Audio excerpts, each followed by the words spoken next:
স্ত্রীকে অচেতন করে নাতনিকে টানা 2 বছর ভোগ করলেন নানা। দর্শক, ঘটনাটি ঘটেছে এ সম্পর্কে বিস্তারিত থাকছে ভিডিওতে। 15 বছরের নাতনিকে ধর্ষণের অভিযোগে 55 বছরের নানাকে গ্রেপ্তার করেছে পুলিশ।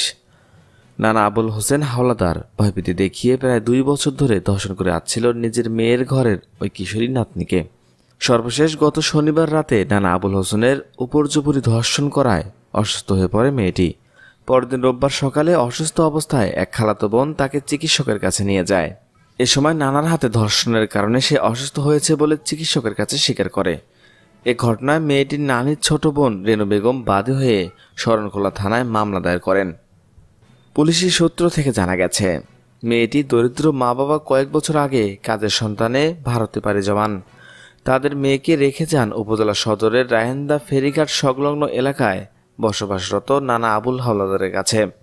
একই ঘরে বসবাসের কারণে নানা আবুল হোসেনের কুদৃষ্টি পড়ে নাতনির ওপর। এরপর নিজের স্ত্রীকে ঘুমের ওষুধ খাইয়ে অচেতন করে নাতনিকে ভয়ভীতি দেখিয়ে প্রায় 2 বছর ধরে ধর্ষণ করতেন নানা আবুল হোসেন। পুলিশ প্রাথমিকভাবে জিজ্ঞাসাবাদে স্ত্রীকে ঘুমের ওষুধ খাইয়ে প্রায় 2 বছর ধরে নাতনিকে ধর্ষণের কথা স্বীকার করেছেন নানা। মেয়েটির ডাক্তারি পরীক্ষার জন্য জেলা হাসপাতালে পাঠানো হয়েছে। দর্শক, এই নানা নামের কুলাঙ্গারের কি শাস্তি আপনারা আশা করছেন? জানতে চাই আপনাদের মূল্যবান মতামত। আজকের মতো এখানে শেষ। পরবর্তী আপডেট জানতে আমাদের সাথে থাকুন। ধন্যবাদ।